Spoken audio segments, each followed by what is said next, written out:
Hello, I'm Isaac Hayes III, founder and CEO of Fanbase. Listen to what I'm about to tell you. The window to invest in Fanbase is closing. We've raised over $10.6 million of our $17 million goal. That means there's room for less than 6,370 people to invest in Fanbase for the average amount. The minimum to invest in Fanbase right now is $399. That makes you an owner in Fanbase today. Go to startengine.com/fanbase to invest. Why? Because current social apps have taken advantage of users for far too long, with content suppression, shadow banning, harmful racist content, and no real tools for monetization and equity. Fanbase has over 1.4 million users and counting, allowing anyone to reach all their following and monetize their content from day one. Social media is the new TV, and whoever owns the apps that distribute that content have the opportunity to own potential billion-dollar companies. While big platforms with uncertain futures are failing to serve their users, Fanbase is stepping up to fill the gap. Don't wait until it's too late. Invest now, invest for yourself and your future. Go to startengine.com/fanbase and own the next generation of social media.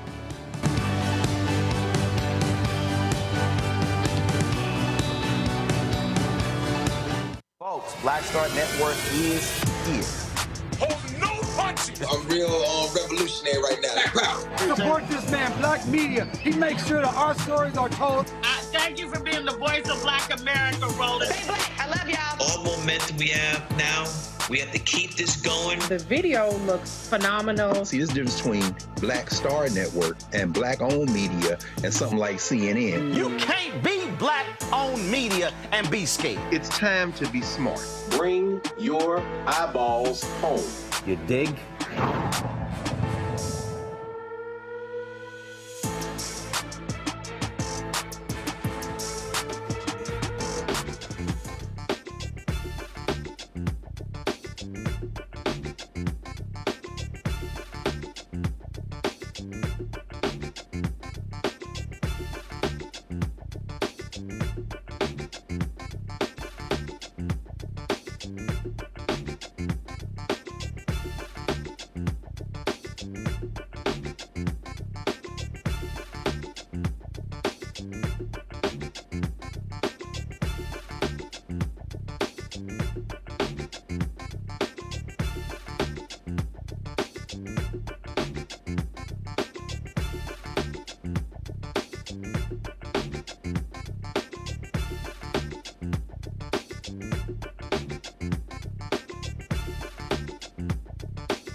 Today's Thursday, June 18, 2025, coming up on Roland Martin Unfiltered, streaming live on the Black Star Network. A federal judge ruled that the EPA's decision to cut $600 million in environmental justice grants was unlawful, not a shock.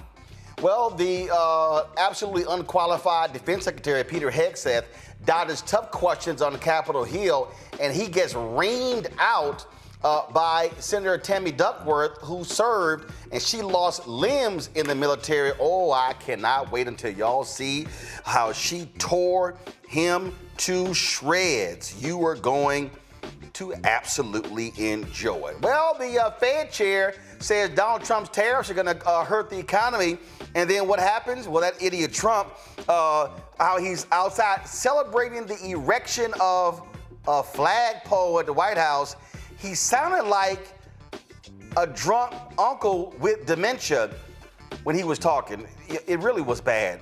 Listen to him. Wait till we play this from some of y'all what was said about this here. Also, why is the Country Academy, why the Grammys changing their rules? Beyonce wins Best Country Album, and now all the folk get mad, so now they got a new traditional country album? Yeah, I got a couple of things to say about that. In a Texas redistricting ballot in Galveston, it could wipe out black voting power. We'll talk with Simone Leeper with the Campaign Legal Center about that. Also, a New Hampshire lawmaker sends an openly racist email blaming black people for shootings in the country. I guess he forgot all the white folks who own guns. Plus, in Florida, their board of governors fait accompli is done. They unanimously chose Marva Johnson as the new president of Florida A&M University, and guess what? She's still grossly unqualified for the job. Plus, Tennessee State secures millions in funding. We'll tell you about that as well. It's time to bring the funk on Roland Martin Unfiltered on the Black Star Network. Let's go. He's got it. Whatever the miss, he's on it. Whatever it is, he's got the scoop, the fact, the find. And when it breaks, he's right on time. It's rolling. Best believe he's going. Putting it down from sports to news to politics. With entertainment just for kicks, he's rolling. It's on go, y'all. It's Roland Martin, rolling with Roland now. He's funky, he's fresh, he's real, the best, you know he's Roland Martin now.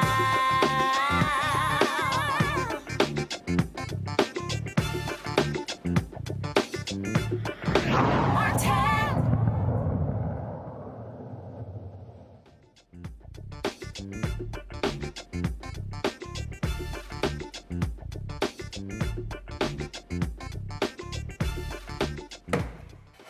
Folks, tomorrow Texans and folks across the country will be celebrating Juneteenth. Of course, they'll be doing so in Galveston, where 160 years ago, General Granger and a number of black troops showed up there to enforce the Emancipation Proclamation. Well, what's been happening is a battle for voting rights in Texas. Republicans there have been trying to strip black Latino voters of their voting power by trying to change the constitution of the Galveston Commissioners Court. October 2023, a federal judge ruled that Galveston County's redistricting map, which would deny Galveston's black Latino voters of representation, they also comprise nearly half of the county's population, said they did not equal opportunity to choose a candidate of their choice, saying it violated Section 2 of the Voting Rights Act. Well, for years, there's been a battle going on there over this. The Campaign Legal Center has been part of the ongoing lawsuit challenging what's been happening there. Simone Leeper is the senior legal counsel of redistricting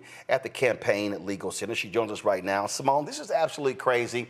And what we have to understand, look, I'm born and raised in Texas, born and raised in Houston, not far from Galveston. And what this is about, Republicans systematically want to screw over black people. Right now in Tarrant County, where Fort Worth is, doing the exact same thing. They want to get rid of one of the black districts and go from 3-2 Republican control to 4-1. That's the same thing happening in Galveston County, correct? That's right. It's going from having one seat in which the Black and Latino community had the opportunity for 30 years now to elect their candidate of choice and have their seat at the table in the county commissioner's court. And now they stripped that away by cracking those voters across the various districts. Now stop right there. For people who don't understand that phrase, explain to them what cracking is. Absolutely. Basically, it's when you have a large number of voters, in this case, Black and Latino voters, who could make up the majority in a district, and in this case, have for over 3 decades made up the majority of a district where they had the opportunity to elect a candidate of their choice. And what they've done is divide up those voters in the new lines that they've drawn and split them up so that they no longer make up a majority in any of the seats for the county commissioner's court. And so now they don't have that seat at the table, which has been so important to that community for so long. Now, when you say that seat, what's the present representation? How many commissioners are there in Galveston County? How many are Republican? How many are Democrat? When we look at this, we don't necessarily look at it just in terms of Republican and Right, Democrat. understand. What we're really looking at is the candidates of choice, right? And at this point, we went from having 1 seat of the 4 in the commissioner's court, and then there's also the county judge. There was 1 seat in which the Black and Latino community for 30 years have been able to elect their candidate of choice. And now they have no seats. No. Obviously, the reason I'm saying that, because the reality is it does count to, so right now, of the 5 members of the commissioner's court, 4 elected, you got the county judge. How many of them, right now, how many of them are Republican? How many are Democrat? Right now, on the ideological lean, 4 or all 5, including the county judge, would be Republican, and then none would be Democrat, or in the way that we look at it, none are allowing that minority community to elect their candidate of choice. Now, previously, this is the current map. So previously, what was the makeup? Was it 4 Republicans, 1 Democrat? That's right. And it's one of those situations where you think, oh, well, you didn't have a majority anyways, right? What did it matter? But what we see is that in this community, this seat has been so important. I'm from Florida, so I know what kind of an impact hurricanes can have. In 2017, when Hurricane Harvey rolled through and devastated Galveston County, having that representative made all the difference in terms of communication and advocacy, and really having a seat at the table in the halls of the county government. Right. So again, I understand from your organization's standpoint, you look at this as just what the law, you look at the ratio, the whole deal, but I'm also factoring in the politics. The reason they are doing this is because they don't want there to even be 1 Democrat elected. Because based upon African Americans and Latinos and how they vote, they likely are going to vote Democrat. So by breaking this up and splintering them, you now be able to create a 5th Republican seat. And so right now it's 5-0 Republicans versus Democrats, correct? That is correct, but I do want to be very clear that here what we're alleging, and what I think the facts make clear, is that there was not a partisan gerrymander. There was a racial. Oh, no, I understand that. This was done, Yeah, I understand that, because first of all, that was the case in North Carolina, and the reality is the Supreme Court has already ruled that they don't have jurisdiction, which is BS with John Roberts. They don't have any jurisdiction over partisan gerrymandering. That's a state issue, but the Supreme Court still can rule on racial gerrymandering. So we saw what happened in the case in Alabama where they created an opportunity district. We saw what happened in Louisiana where they created an opportunity district as well. We saw how the court has actually ruled in the favor of African American Latinos regarding Section 2, and so that strand is still available. The reason I'm trying to explain to the public what's going on here, what they are doing is what you're alleging. They are doing racial gerrymandering, and the goal of the Republicans in Galveston County is they want total control, and by cracking this district, they are saying we're going to splinter Blacks and Latinos, so essentially you're not going to be able to elect the person of your choice, and more than likely, the person of your choice is going to be a Democrat.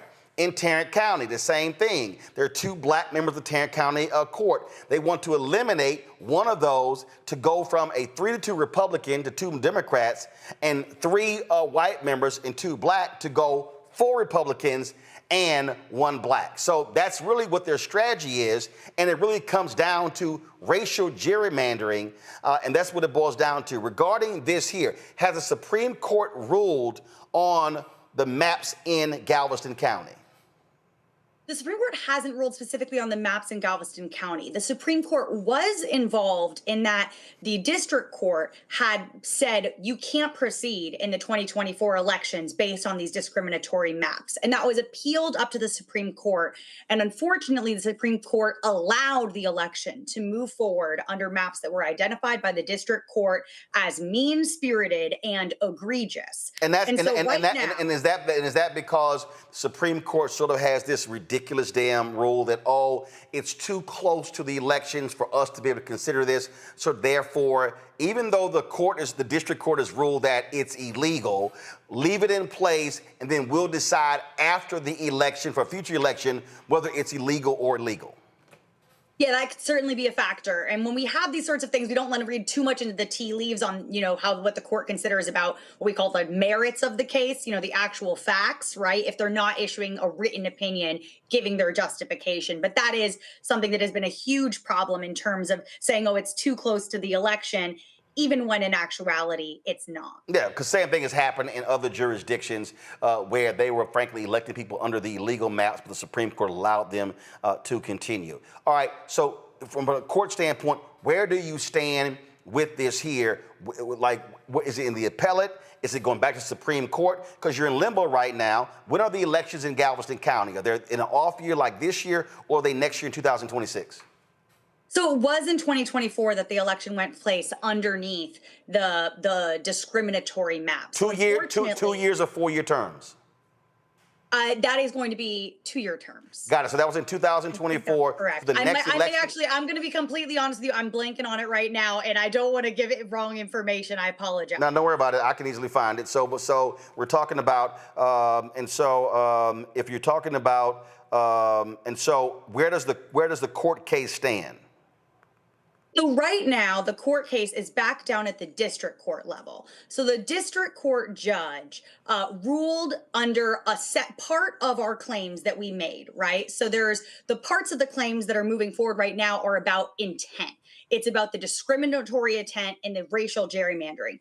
Previously, the judge had ruled on what's called vote dilution, which is basically the effect of the maps. The fact that the maps actually, in effect, took away the opportunity for Black and Latino voters to elect their candidate of choice. And the district court ruled in favor of the Black and Latino voters, and that was up to the appellate court at the Fifth Circuit. And they did something which was truly horrible, which is they went against their own precedent, their own cases that they had previously decided, and held that there's a single race limitation on the protections of the Voting Rights Act as it relates to those effects claims. I'm sorry, a single race limitation? What the hell is that? Yes. So, a great question, right? And so basically you have in this case, the Black and Latino community together. They have a common community. They have common candidates of interest. They have shared concerns. And together, they're able to come together to elect a candidate of their choice. The Fifth Circuit has said that you can't bring claims on behalf of more than one racial group. So okay, hold on, wait. I'm sorry, wait a minute. Y'all are suing on the basis of racial gerrymandering. Mm-hmm. They're trying to say, hey, if you're gonna sue, you gotta sue only for Black people and only for Latino people. You can't sue for Black and Latino people together? So they haven't said that yet, and hopefully they will not, about racial gerrymandering or racial intent in the maps. What they did say is that if you're talking about the effect of the maps, the fact that it takes away voting power for these combined racial groups, they said in that case, you could only sue on behalf of Black or Latino voters. And we understand that it imposes a racial purity test on the protections of the Voting Rights Act. It makes no sense, and the vast majority of courts have not made that decision. And indeed, the Fifth Circuit previously had said that that made no sense. Unfortunately, that's the ruling that they've made. And so now we've taken this case back down to the district court level, the original court. And now we're moving forward and asking the court to rule on our claims of racial gerrymandering and discriminatory intent in redistricting. Okay, so for folks who are watching and listening, I need y'all to understand something here. You can't do this. So guys, do me a favor, get me out of the 2 box, put me in the 1 box. So let me explain this here. Because see, I don't want her getting in trouble because she has to go before the courts. So I'm gonna say this, I'm gonna go back to our guest. The Fifth Circuit Court of Appeals is one of the most conservative appeals courts in America. Okay? Hard right wingers. if y'all study, we covered this, what happened in Louisiana. They kept going back and forth, essentially trying to help the people in Louisiana as having an out to create the Opportunity District. And basically, the Supreme Court was like, no, this has been decided. And they kept trying and trying again. So for the people who are listening and watching, understand, that's what the Fifth Circuit is. There are more Republican-appointed judges in the Fifth Circuit than anyone else. Very few folks appointed by Democrats. And so you have to understand the radical ideological bent of the Fifth Circuit. So that's why they're doing the actions that our guest just described. Now I'll go back to Simone. So I don't need them trying to say, oh my God, you were doing this show, you were calling us out, but I can call them out because that's exactly who they are. So the thing that the benefit, and hopefully, and again, we've seen this in other cases, and where this Supreme Court shockingly has consistently, even though we saw the attack of Section 4 with Shelby B versus Holder, this Supreme Court, and it's hanging by a thread, still is going, hey, guess what? Section 2 still stands. They've actually ruled in several other cases against racial gerrymandering under the guise of Section 2. That gives you, I hope, some hope that if it goes all the way up, they will rule in your favor before the next election. I mean, I hate to read tea leaves, but what I can tell you is that this has been described as a textbook case of racial gerrymandering by experts at court. And so it's very clear. The evidence is out there. The district court judge has made the findings that would demonstrate that this is racially discriminatory. This is racial gerrymandering. And I do want to clarify, it is 4-year terms for the county commission. Yeah, I was just checking. I apologize. I've already checked. The election was in 2024, so the next election is in 2028. But if they do rule, if they do rule that these maps are illegal, can they order a special election, or will Black and Latino voters there, frankly, have to wait until 2028? They could order a special election, absolutely. There's also staggered terms, right? So based on the numbering of the district, that affects the year in which the election is. Right. And so, that's another option. There's no reason that this community should have to wait any longer and go any longer without that representation that is so pivotal. Absolutely. Simone Leeper, we surely appreciate it. Thank you so very much for joining us. Thank you very much for having me. Folks, want to bring in my panel right now, talk about this here. Joining me right now, Robert Patillo. He is a civil rights attorney, also a congressional staffer. Joining us from Atlanta, Rebecca Carruthers, Executive Vice President, Fair Elections Center out of D.C., Eugene Craig, CEO, X Factor Media out of Baltimore, Maryland. Rebecca, I want to start with you. Again, you see what's happening in Galveston County. We've been covering what's happening in Tarrant County. What was so shameful in Tarrant County is that that Tarrant County, the government, hires this conservative firm out of, I think it was Virginia, to redraw their maps. And we played the video how the county judge would not let them testify. And Commissioner Lisa Simmons like, well, hold up, we paying for this. The taxpayers are paying for this. So how y'all gonna not let them testify in public to answer these questions? And she was like, where are they? Oh, they're in a room somewhere else. And the county judge, and so it was like, wait a minute, it's up to them whether they testify or not. This is what Republicans are doing. They hold a 3-2 majority right now in the Tarrant County Court. They want to redistrict the seats right now. We're not even in this is the middle of a census year, because the judge and the county judge makes it perfectly clear. I want another Republican on this court. This is the stuff that they are doing. They are brazen about it, and it is specifically to take out a Black county commissioner. So, Roland, just to remind your audience, we're under a very extremely fractured Voting Rights Act, which means that functionally we kind of have a piece of Section 2 left. Section 3 has fallen. Section 5 has fallen. So what does that mean? As an example, with Campaign Legal Center, Fair Election Center, we do joint litigation with them. We just did litigation with them in the state of Alabama, which we were successful, where the state of Alabama decided they were going to remove tens of thousands of people off of the rolls. It was largely largely minority voters in Alabama going into the 2024 elections. It was a violation of HAVA, Help America Vote Act, which says you cannot make certain changes within 90 days of an election. So what we're seeing when there is no Voting Rights Act that's valid in this country, we're seeing especially in what has been previously suspect areas. So a lot of it is across the South, not just the Confederate South, but the Jim Crow South. We also see in different places in the quote unquote North where there has been local jurisdictions that have racially have made decisions based upon race in a negative way to make sure that voters aren't able to elect the candidates of their choice. What we're seeing in Texas is especially egregious because they're saying, forget the 10-year cycle of where we have the census, that next year we do redistricting, we set the districts, and then for the next decade, that is indeed how people vote based upon those districts. Instead, we're seeing a constant and ever-present redistricting fight, and we are hearing very partisan things. We're hearing even from the White House, from the Congress, even telling Texas on the congressional level, hey, you need to do redistricting because we need you to send more Republicans to Washington, D.C.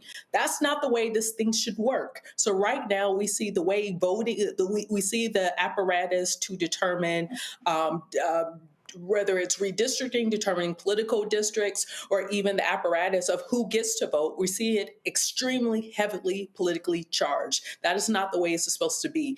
Voters decide who represent them.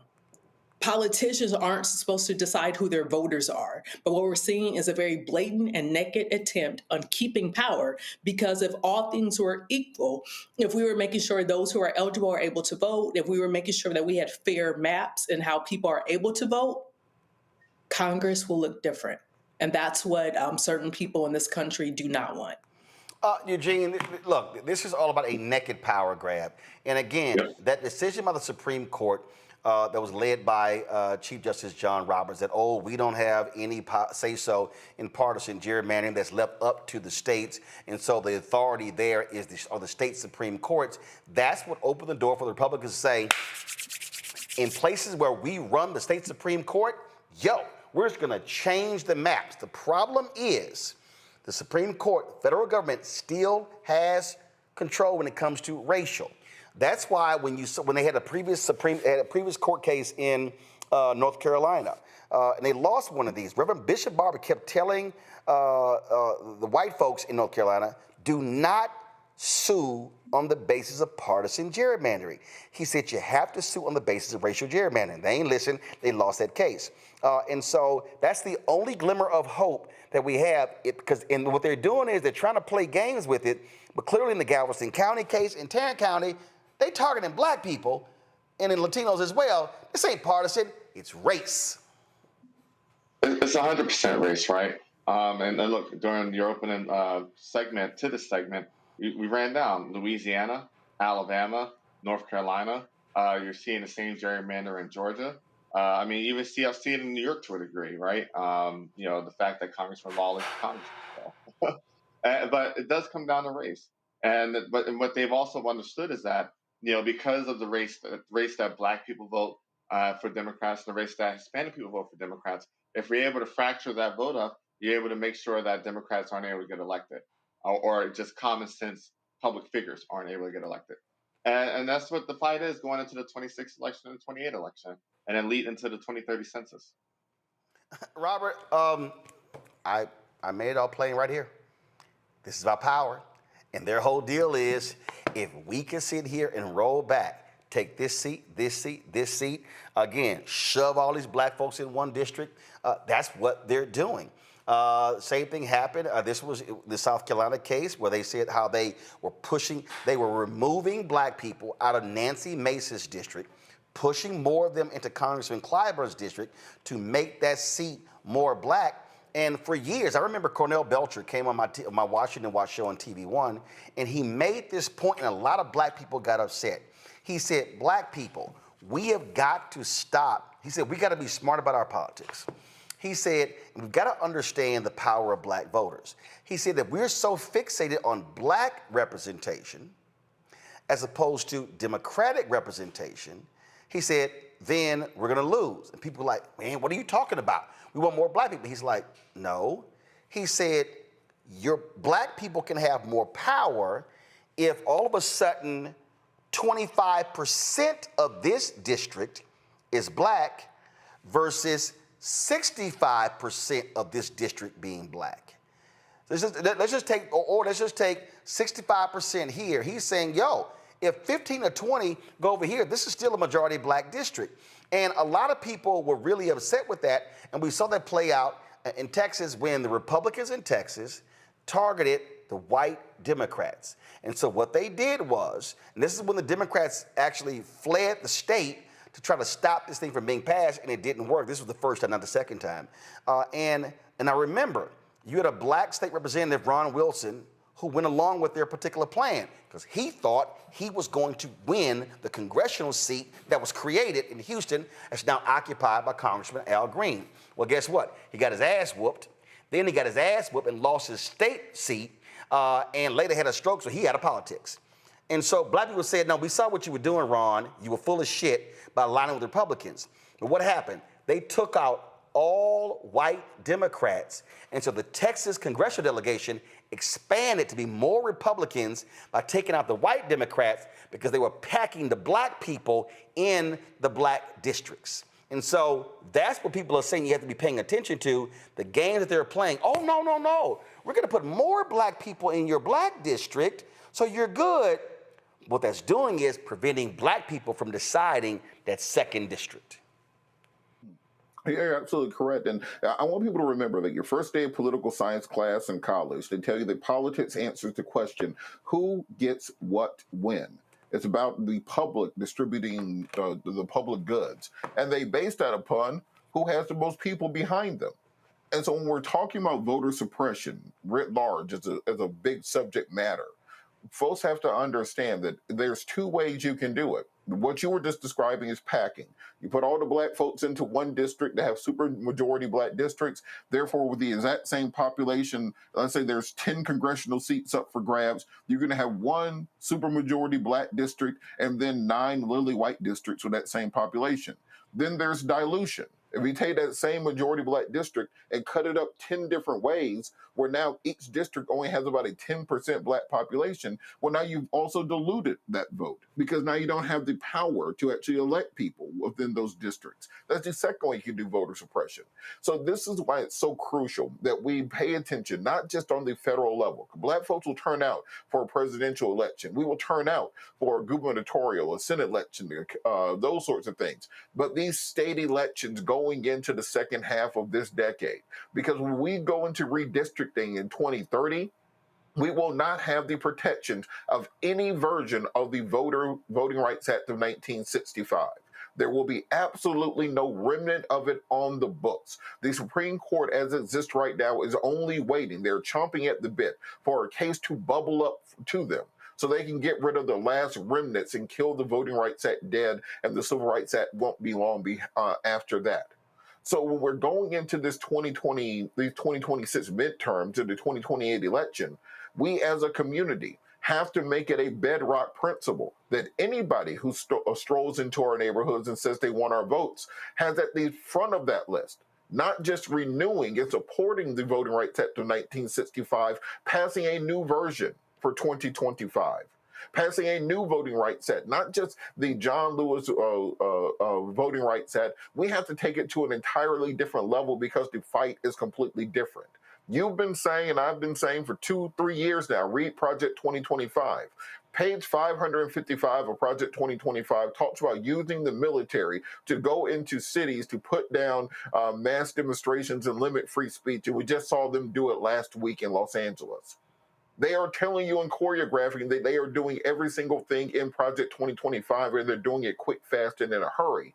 And one of the things in there is getting rid of every federal protection around voting, allowing these local jurisdictions to pack and to dilute the black vote. And we will see the U.S. Congress and every House of Representatives around the country looking a lot closer to 1865 than 1965, and we don't make that our priority going into the next election. The thing for me, Rebecca, And again, and I guarantee there's somebody who's watching this sitting and going, see, there you go. You talking about support them Democrats. There are two parties in this country. There are Republicans and there are Democrats. And the reality is most black people vote Democrat. So when you're talking about voting power, you're talking about who are you likely going to elect? Who has control of purse strings? In Texas, when the hurricane hit, the last hurricane, Governor Greg Abbott said, I don't give a shit about then Houston Mayor Sylvester Turner. I don't give a damn about county judge. I don't give about the county judge. Her name is Hidalgo. I don't care about her. He withheld $1 billion in federal money from Harris County because Harris County is a Democratic county. He penalized them because they were blue. And guess what Harris County has? A lot of black and Hispanic people. So I'm going to need people to stop, black people, stop being stupid, simple Simons, and who then go, hey, there you go, trying to be a shield, to understand that when Texas, when the census happened, the population in Texas expanded because of black and Hispanic people. And what do Republicans do? They added mostly Republican congressional seats. Knowing full well they ain't voting for those two. They know that.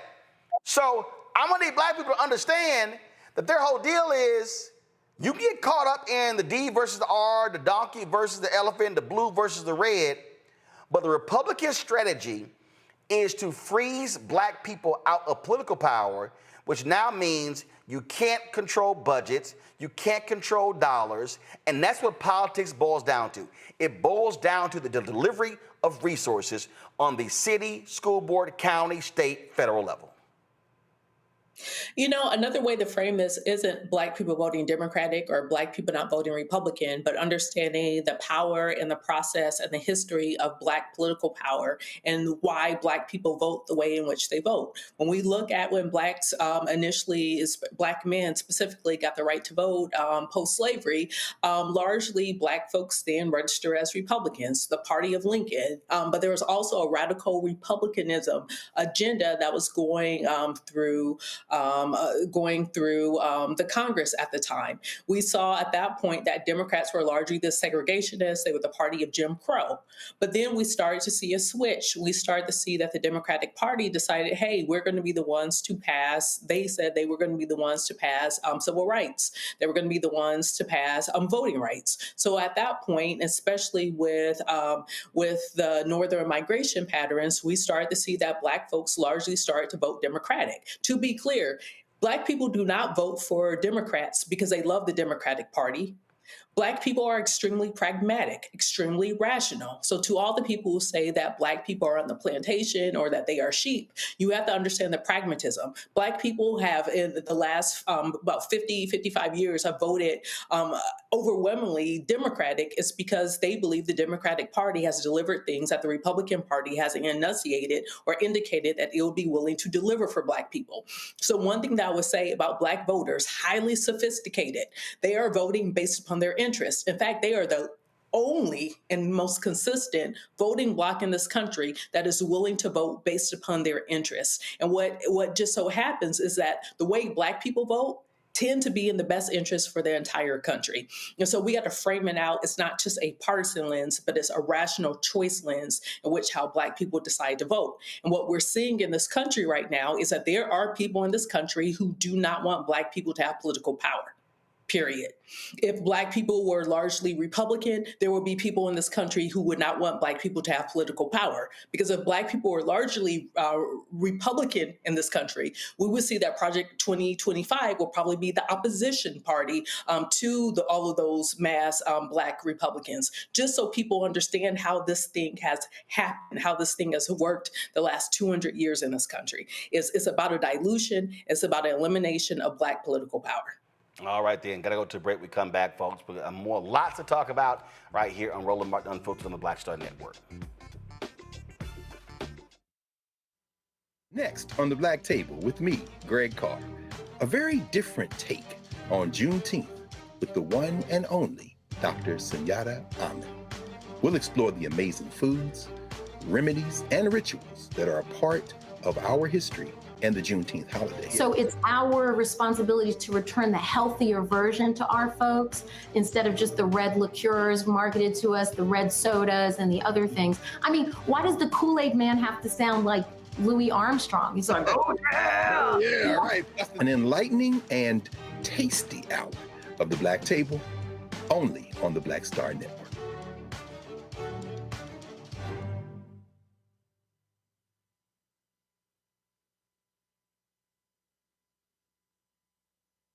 Hey, what's up? Geek Tony in the place to be. Got kicked out your mama's university, creator and executive producer of Fat Tuesdays, an air hip hop comedy. But right now, I'm rolling with Roland Martin, unfiltered, uncut, unplugged, and undamn believable.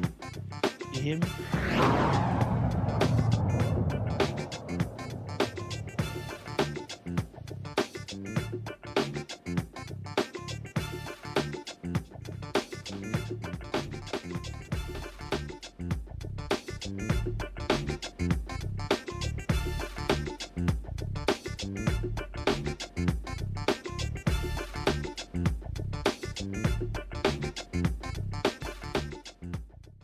Well, on Monday, it was the National Institutes of Health grants. Now it's the Environmental Protection Agency. A federal judge has ruled that Donald Trump administration acted unlawfully when it withdrew $600 million in environmental justice grants intended for low-income and minority neighborhoods. Judge Adam Abelson of the U.S. District Court for the District of Maryland ruled that the EPA's termination of these grants violated the Administrative Procedure Act. These grants were part of the Thriving Communities program, which aimed to address pollution in areas that are disproportionately affected, such as Black and rural communities. The EPA had tried to discontinue the program, citing a policy shift under Donald Trump. However, the judge determined that this action was illegal and contrary to the intent of Congress. This right here, Eugene, is another example of how unlawful this administration is. And again, we're going to keep saying this. This is why federal judges matter. And this is also a direct attack on Black people. The federal judge in Massachusetts on Monday said the same thing. He had never seen this level of racial discrimination coming from the federal government in 40 years that he's been on the bench. And I'm going to keep saying this until people wake the hell up. Donald Trump and MAGA and Republican parties, they want to defund Black America. They want to destroy the civil rights and the economic rights infrastructure of Black America. They want to destroy these grants when it comes to Black health. They want to destroy these grants when it comes to the environment. So they don't give a damn about the drinking water or the air quality where Black people are. Donald Trump pulled out of that lawsuit, canceled the lawsuit in Louisiana against those petrochemical companies in Cancer Alley where Black people are dying. They called it an illegal DEI settlement in Lowndes County where Black people had sewage backing up into their lawns. And you know who ain't saying shit? It's Black Republicans in Congress. And all of these skinning and grinning Negroes, who I call the help, who went to the Black History Month reception at the White House. They ain't saying a damn thing. You don't hear Michaela Montgomery, Joseph Pinion, King Randall. You don't hear Terrence Williams. You don't hear any of these folks, Sharice Lane. You don't hear none of these people speaking up for Black people. Darrell Scott ain't saying nothing for Black people. I can go Byron Donalds, Tim Scott, Burgess Owens, Wesley Hunt. They don't give a damn about Black people. They are simply Black folks with Black face, and they are operating doing the bidding of white conservative Republicans. I mean, listen, it's literally just me, Sophia Nelson, and Michael Steele. But the thing is this, right? I want to go back to that judge's point.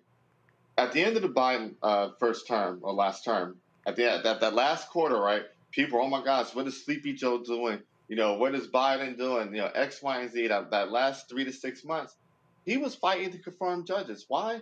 Because, hey, as the last safeguard, as the last safety net to a Trump administration, you have the courts that, you know, they're still hanging on by a thread because the Trump administration is actively ignoring, you know, orders coming out of federal courts at this point. But as a last safety net, as a last fail-safe, they confirmed as many judges as possible and still wanted to confirm more. And the thing is this, it's Team Trump's agenda to defund Black America, to do much harm as possible to Black America, and then turn around and say, oh, the Democrats are the reason why things are messed up. Well, no, that's not true. It's literally just not true. But it's important for people like me and you, particularly definitely people like me, that are Black Republicans, to speak up, speak out, and be loud about fighting for things that affect Black people directly, whether it comes to education, whether it comes to the environment, whether it comes to economic opportunity. And look, I always say it, a lot of these new age Black Republicans, they aren't Republican, they aren't conservative, they are MAGA folk. There are people that came up through the age of Donald Trump. You have some folk that existed before Donald Trump, but then capitulated to Donald Trump and MAGA. And I say, look, it's literally just me at this point, me, Sophia Nelson, and Michael Steele. But, we're going to keep fighting for Black folk and the interests of Black people. I'm just not going to sit silently by, Robert, and allow these people to front and play games with us. Who's your guy in Atlanta? The radio guy. Where his ass at? What's his name? Shelley? What's his name? Yeah, you're right. No. What's his name? You're right. It's Shelley Winter. And no. Here's my whole question. Here's my whole question. Shelley Winter. Do you see Shelley Winter calling them out on this anti-Black agenda? Is he saying anything? You see, I don't know. What I was saying was me and Shelley had to stop talking because I'm Haitian, and he repeated the whole Trump, Haitians eat cats and dogs. So I cut everyone out of my life. I don't care if I've known you 20 years. If you say the Haitians eat cats and dogs, and I got to go look my Haitian mama and look at the picture of my dead Haitian grandmama in the face, I have to make a moral decision as to whether or not I can associate with individuals of that nature. What does he go by?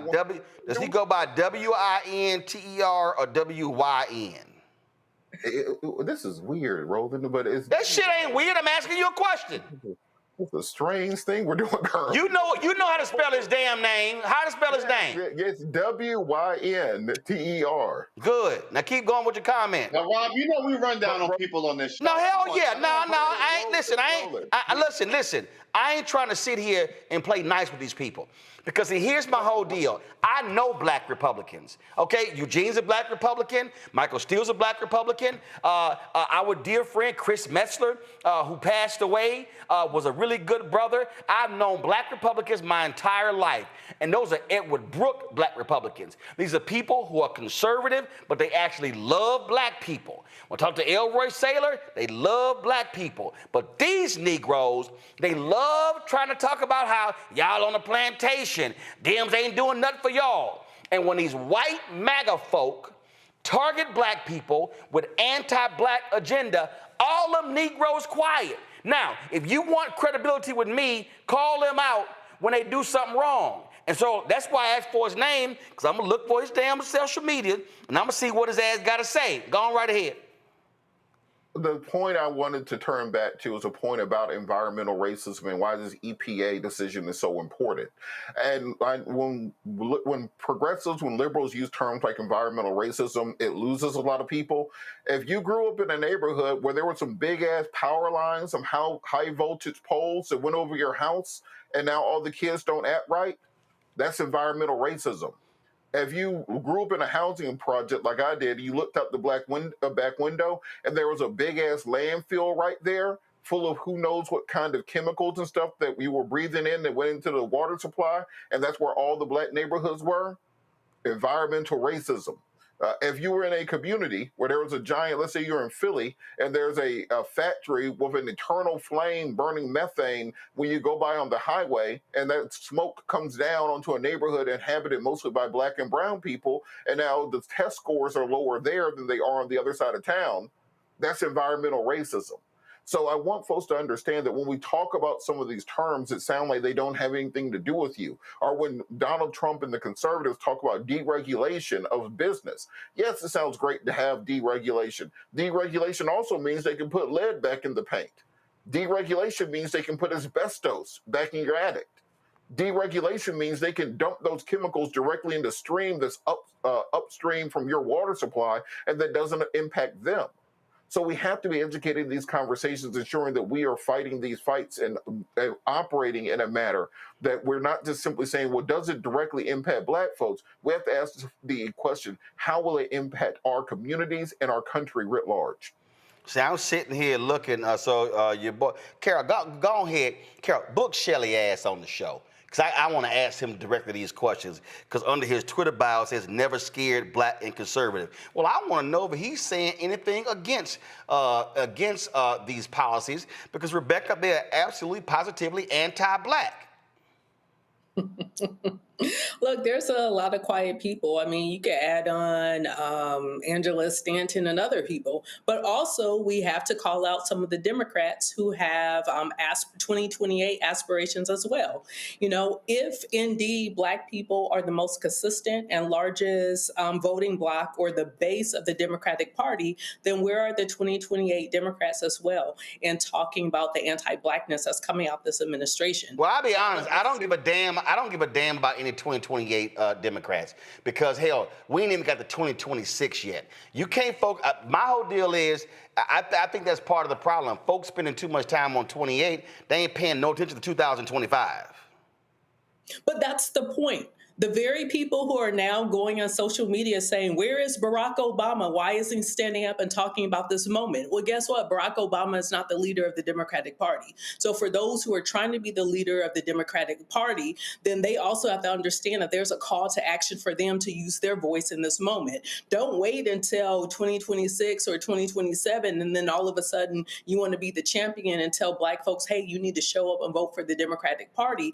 My point is, these people who are trying to line up and figure out and machinate with how they're going to, what position and do their positioning for 2028, that leadership needs to appear now. Because if it appears now, it's actually authentic leadership. So one thing that I would say to Black voters, stop, look, and listen and see who is actually championing your issues right now. Stop, look, and listen and see who is willing to call out the anti-Blackness, anti-Black policies that we're clearly seeing from this administration. This isn't maybe they don't mean it. No, like we've talked about since last year, this is Project 2025. One thing that I want to note, when I was going into the elections last year, I was in Alabama at an event. I was talking to a voter about Project 2025. And one of the things they said back to me is, this is Alabama. We've been living in Project 2025. I don't think the rest of the country is ready for what is getting ready to happen to the entire country. So I do want to acknowledge that there are people, there are Black folks living in states where they've been under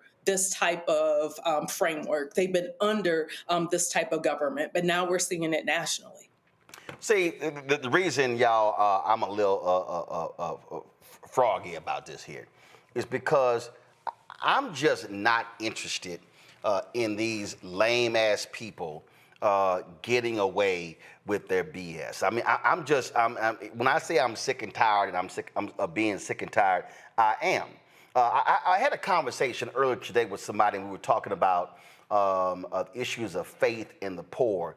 And I literally said, I said, you know what? It's time some folk just roll up on Ralph Reed's Faith and Freedom Conference. Because, you know, they had it every single year, and it's amazing. They have it every single year, and ain't never conversations about faith and freedom. Like, it ain't never conversations about faith. And I look at the agenda, and I'm like, yo, where the faith stuff at? Where the faith stuff? And in fact, I'm trying to sit here, and I'm going to have to reset. Give me a second. I'm going to have to reset my Roku here. So control room, I'm about to send this to y'all. I need y'all to pull this up. Ben Shapiro, punk ass. You know, I can't stand lame people, and Ben Shapiro is one of them. He posted this tweet, y'all, that got my attention. And see, this is why I'm doing roll call of names. Because see, I don't want to use words like they. I don't want to say them. I want to put a name on it. And I want to challenge them to see if they have the guts to actually say or do something. And because they always running their mouths about stuff. And so let me know when y'all have it. So Ben Shapiro, he posted this tweet. y'all, and he said, it was, we're going to show it in a second, it was an honor to meet His Holiness, the Pope, in Vatican City today, and to thank him for standing up for biblical values in a chaotic world, and to present him with a signed 2005 White Sox World Series baseball I had in my collection. We're both fans.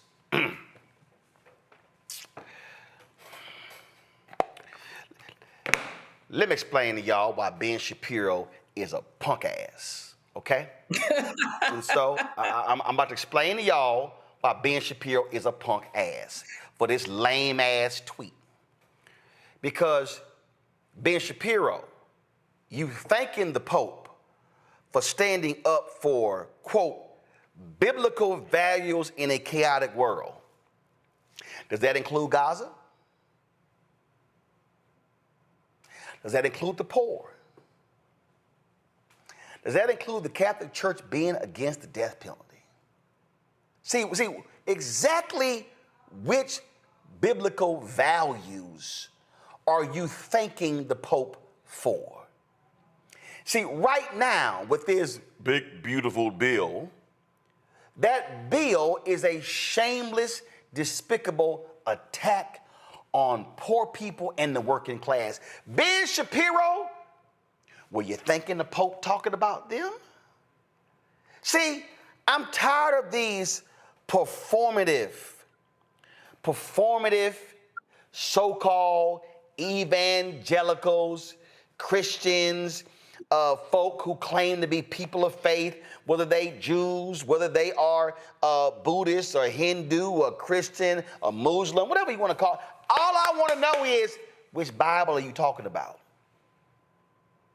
Are we talking about all 66 books, or are we talking about just the 4 Gospels? Which one? We talking about New Testament or Old Testament? We're talking about both.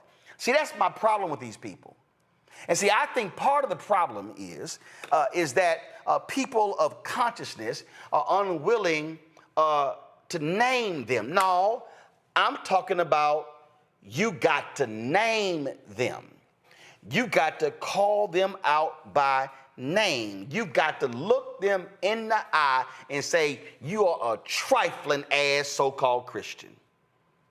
Because see, Ben Shapiro, if you gonna thank the Pope for, quote, standing up for biblical values in a chaotic world, I'm gonna need you to specify specifically what biblical value. Because see, here's the problem with folk like Ben Shapiro. And this is the problem with MAGA. And this is the problem with the Republican Party. This is the problem with Paula White. This is the problem with punk-ass Dr. Phil. This is the problem with punk-ass Drew Pinsky. This is the problem with punk-ass Dr. Oz. This is the problem with sorry-ass Ted Cruz. This is the problem with all of these so-called Christians. Y'all think this is Golden Corral. It's a buffet. I'm going to pick a little bit of this, I'm going to pick a little bit of that, and I'm going to skip some of this. But y'all don't want to deal with it. Jesus did not talk about anything at a greater rate than the poor. So which party that claims to love Jesus, they got some of the biggest crosses? Which party is fighting on behalf of rich folk in the country? When you support, Robert made the point earlier, when you support cuts to the EPA because you don't give a damn about water quality, you don't give a damn about any of that, please, by all means, tell me who exactly are you supporting? Because, oh, I'm sorry, I thought y'all were some Jesus-loving people. Don't y'all run around quoting Genesis and on the first day, the Lord? Don't y'all love talking about how God made this, God made the earth, everything comes from God? So if everything comes from God, then why are y'all abusing the very thing that God created? Why do y'all say that environmental racism doesn't exist? Why do y'all say that climate change is not real? Why do y'all's response to anything about climate or the environment is that's going to cost too much? but y'all say y'all love Jesus. I'm really confused. I remember the white pastor. We played the video. Let me know if y'all could try to chase that down. The white pastor, I think it was in North Carolina, who called out all of these right-wing white conservatives for buying that punk, that sorry, trifling trash Trump Bible he did with Lee Greenwood that combined the Bible and the Constitution. That white pastor had the audacity and the unmitigated gall, and he was right, to call them out by saying, you don't sit here and wave your Bible as a Constitution in it. He said, you are sworn as a Christian, as a believer on the Bible and not that document. But that ain't what we're dealing with. We're dealing with some fake people of faith. We are dealing with some folk who worship a deity who is a devil in Donald Trump. You got Franklin Graham, fake Christian, not even a real pastor, because the real person of faith in the family ain't him, it's Ann Lutz. And if Ann Lutz had other body parts, then she would have taken over her daddy's religious empire. But because Billy Graham believed in giving it to the son and not the daughter, he gave it to Franklin when the real person who should have had it was Ann Lutz. But I'm just going to leave that alone. Franklin Graham questioned Barack Obama's faith, but he praises this multi-married, cheating on every wife, got 3, 4, 5 baby mamas, no integrity, no credibility, is a massive liar, but Franklin Graham holds him up as the epitome of, we need to pray. We need to pray for Donald Trump. Yeah, we need to pray that Jesus hit him in the head. We need to pray that somehow he gets hit with a lightning bolt and somehow Jesus is infused in his body, because we know you ain't worth nothing if you can't even hold the Bible right. These people that support Donald Trump, who call themselves people of faith, they are demonic. They are imps for the devil. And I'm going to call it like it is. They ain't people of faith. They don't believe in the word. And so please, Ben Shapiro, don't give me this crap thank you to the Pope for standing up for biblical values in this chaotic world. Name them. See, we need more white pastors like this one right here.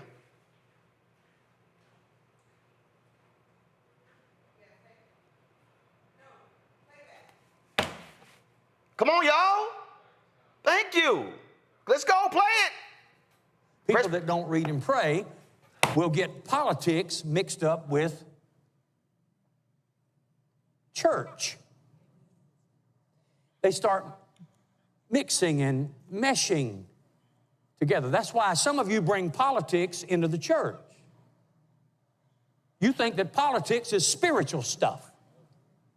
Politics is of this world. You think it's your duty to be political about this, that, and the other. No, your duty is to serve the Lord your God with all your heart, mind, soul, body, and strength, and love your neighbor as yourself. Don't be talking to me about my spiritual responsibility to vote. I don't have a spiritual responsibility to vote. I have a civic privilege. Don't be telling me that voting is spiritual. See, that's what happens when you don't read and pray. When you don't read and pray, you say, wow, there's a Bible out now that includes the Constitution and the Bill of Rights. Isn't that wonderful? No. No, it's disgusting. It's blasphemous. It's a ploy. Are you kidding me? Some of you are so encouraged by that. Let me tell you something. The gospel is not an American gospel. It is the gospel of the Lord Jesus Christ.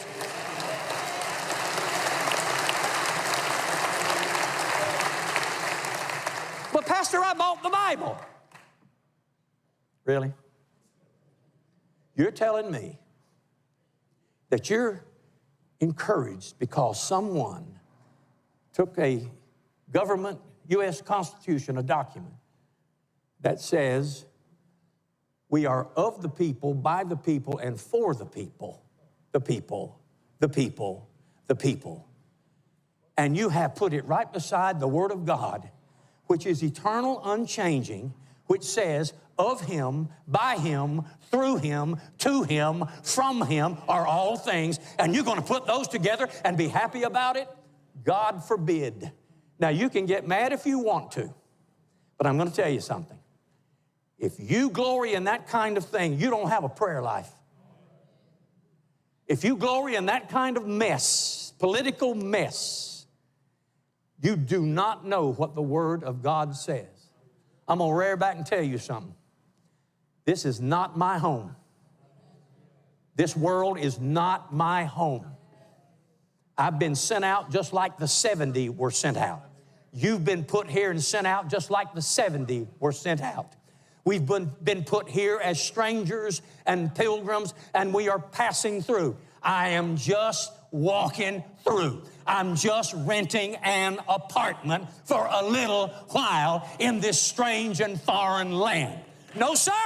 My real citizenship is in heaven, from which we look for the Lord Jesus Christ, who's going to change our vile body, that it may be made like unto his glorious body.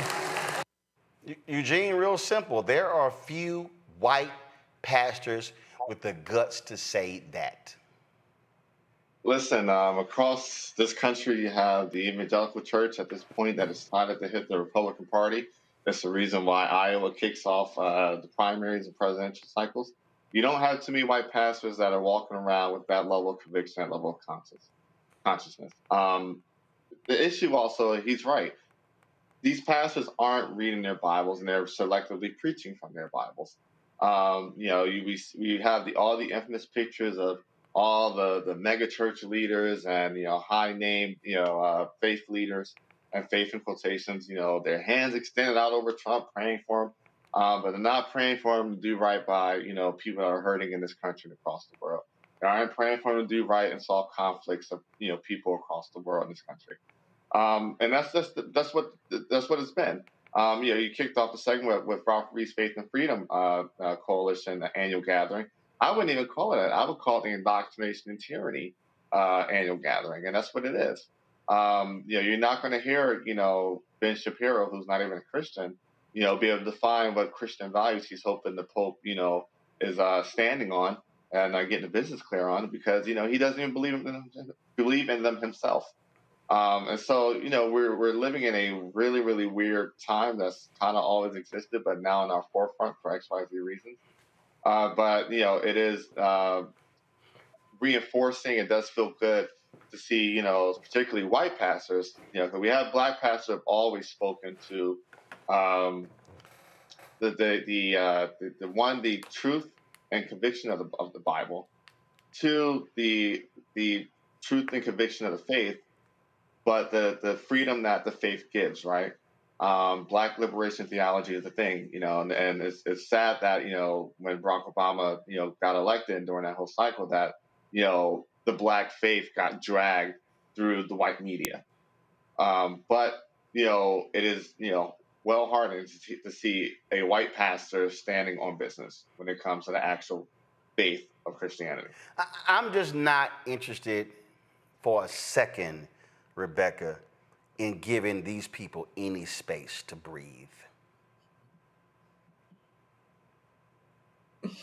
I was going to say, I bet you that pastor claps on the 2s and 4s and not the 1s and 3s, but who knows?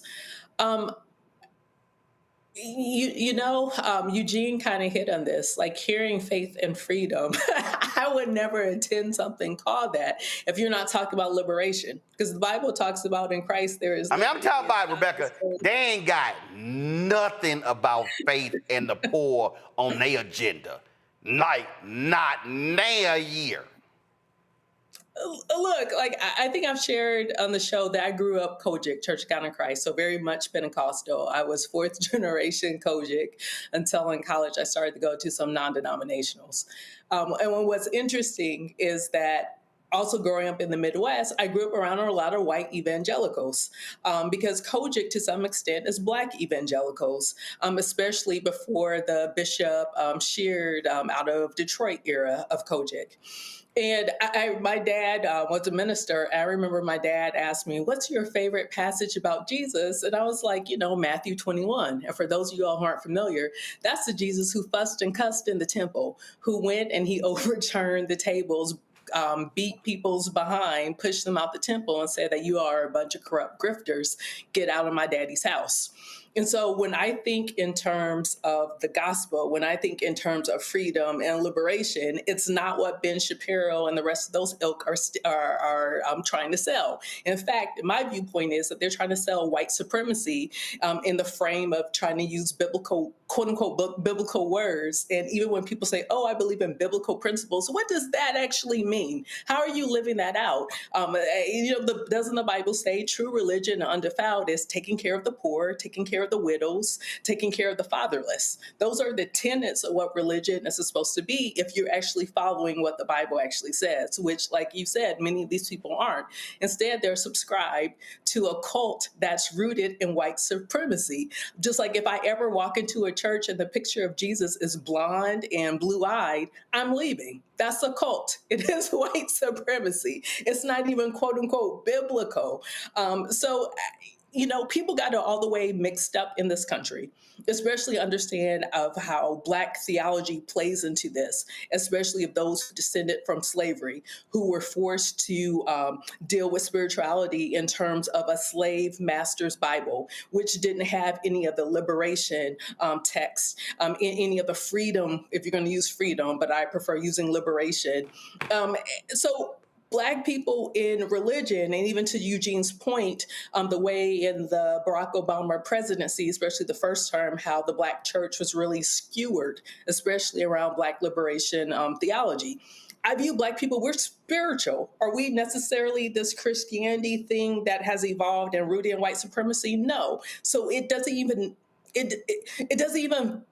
fall on us that way. Be like, we experience spirituality different, especially for those who are still connected to our ancestral home. So it's cool. I'm glad this minister called it out, but then what?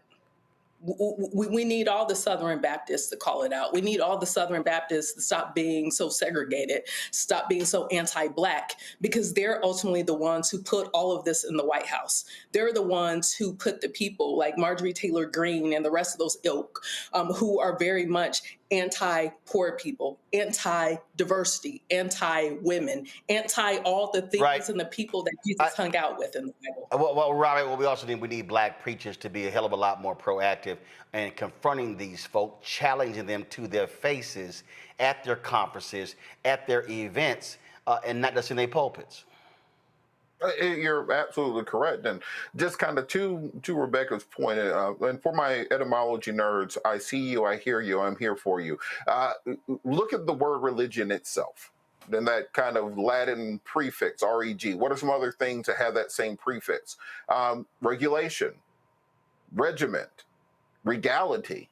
What do they all talk about? Control. How do you control a group? Do you control them through regulation?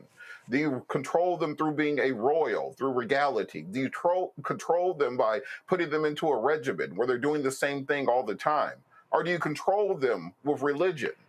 It all goes into the same thing, and our political leadership has known this for decades, that the easiest way to control people, to get them to vote against their enlightened self-interest, to get them to not ask any damn questions, is through religion. Bob Marley said, some people say great God will come from the sky and take away all your pain and make everybody feel high. But if you know what life is worth, you'll know it's here on earth. Because they want to control you into believing that your goal, your reward comes later, but they will enjoy the fruits of their labor now. Inside of the buildings, they'll have gold, they'll have marble, they'll have all the trappings of the world, and then tell you to go out and suffer in order to support that. It's the exact same way in politics and in religion. So when people understand that, they have to start thinking logically about what's best for themselves, as opposed to simply what either the regulatory bodies, the political bodies, or the religious bodies are telling you what's best for you while they're not doing the same thing. Listen, I ain't letting nobody off the hook. We got to call folk out, and that's what we're going to do. They talk about name it and claim it. I'm going to name it and call it. Going to break, we come back. Y'all, I got a whole section of, I might have to bring back crazy-ass white people. Because I got 4 stories where these people truly have lost their minds. Quick break, break it down, support the show. Join our Bring the Fuck fan club. You want to give via Cash App, use the Stripe QR code. You see it right here. You can also, of course, see a check and money order, make it payable to Roland Martin Unfiltered. Send it to P.O. Box 57196, Washington, D.C., 20037. 0196, PayPal, R Martin Unfiltered, Venmo, RM Unfiltered, Zelle, Roland at RolandSMartin.com, Roland at RolandMartinUnfiltered.com. We'll be right back. This week on the other side of change. State of the Democratic Party. What are the barriers preventing us from seeking true liberation and including more voices in that process? They overlook Black organizers, young Black people, the work that we do all throughout the year. But then when the election cycle comes around, now all of a sudden they want to listen to us, listen in quotation marks. Now all of a sudden they want our labor and our contributions. And it's just like, for me, I'm at the point where it's like, no, we're not doing that. Tune in only on the other side of change on the Black Star Network.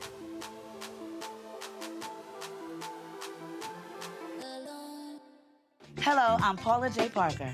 Truly proud on the Proud Family. I am Tommy Davidson. I play Oscar on Proud Family, Louder and Proud. Hi, I'm Jo Marie Payton, voice of Sugar Mama on Disney's Louder and Prouder, Disney Plus. And I'm with Roland Martin on Unfiltered.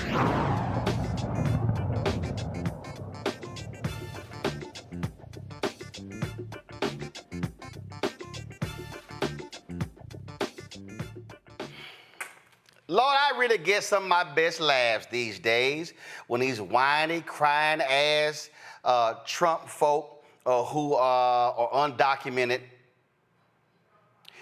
when they get sit back somewhere else and they voted for Trump, I don't know what to do. A South Florida woman has now joined the group.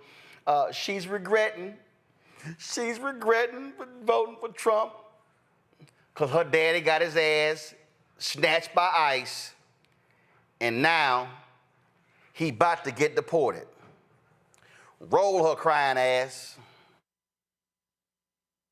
No one deserves to go through something like this behind bars.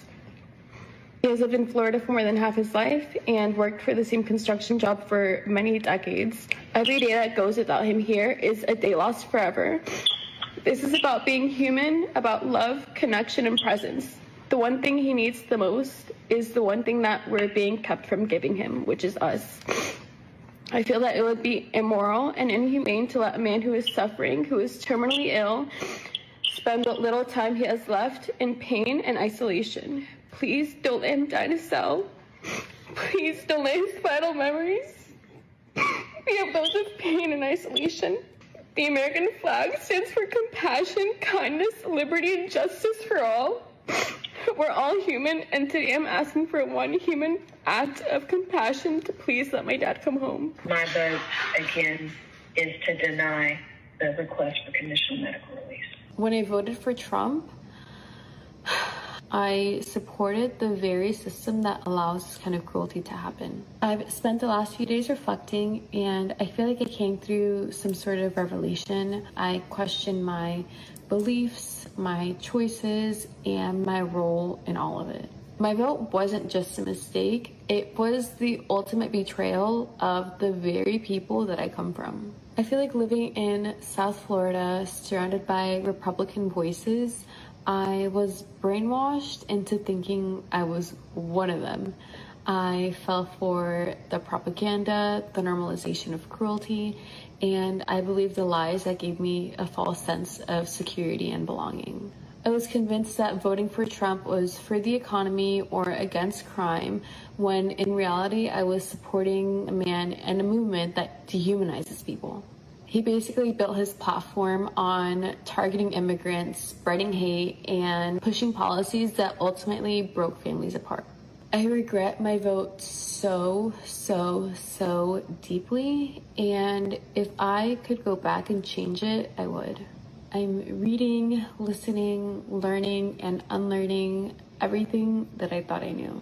And to anyone who is feeling the same regret as I am, I want you guys to know that there's still a way for us to move forward, but it starts with honesty first. To every single person who has been affected by the choice that I made, I am so sorry. A lot of you aren't going to forgive me, and I'm really not expecting anyone to, but I just want everyone to know that I'm going to move forward with more compassion, continue educating myself, and fight for those who can't fight for themselves.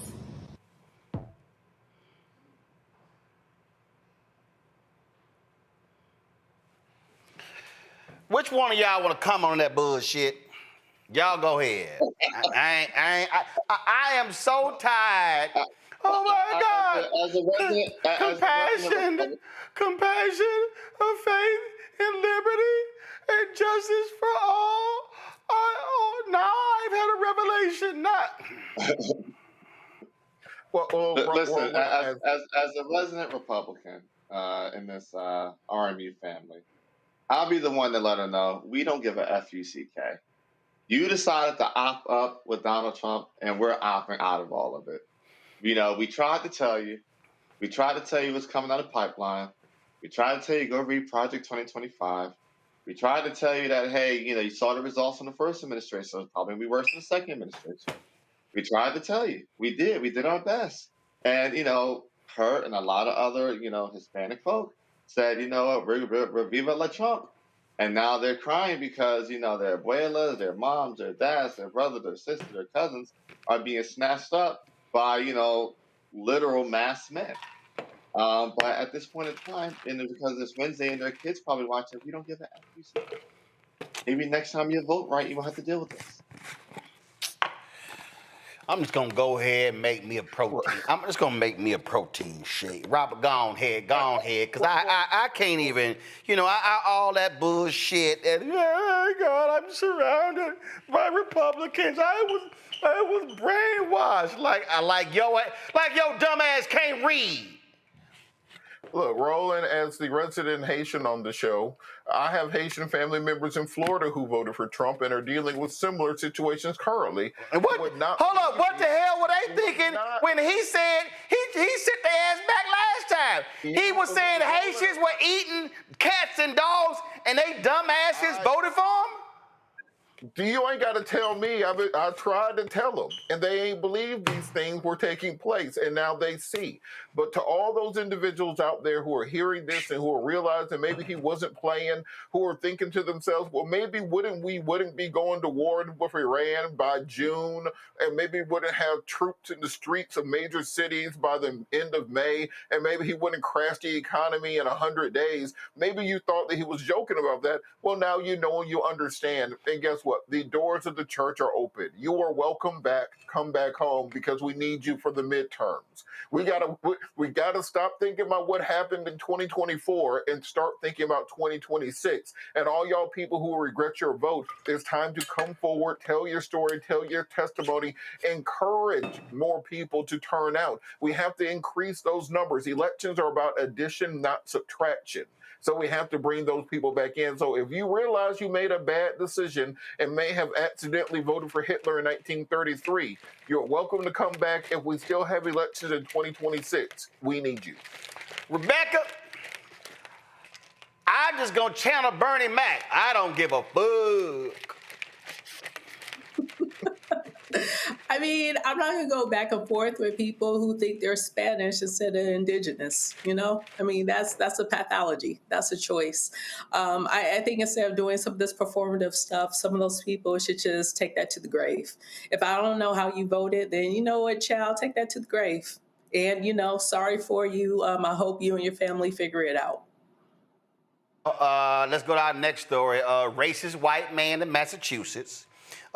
His ass about to go to jail because he decided to throw a rock that impacted some black folks. So what did he do? He threw a rock, threw some rocks at a black father and his daughter while they were fishing last month.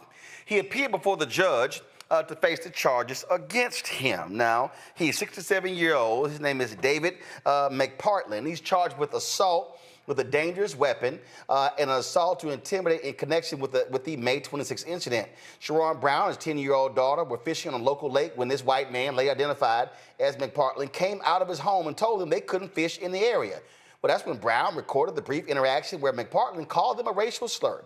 Brown then called the police. According to court documents, McPartland admitted to throwing rocks and said, quote, he slipped out a word that maybe shouldn't have. The judge entered a not guilty plea on McPartland's behalf, and he was released on his own recognizance.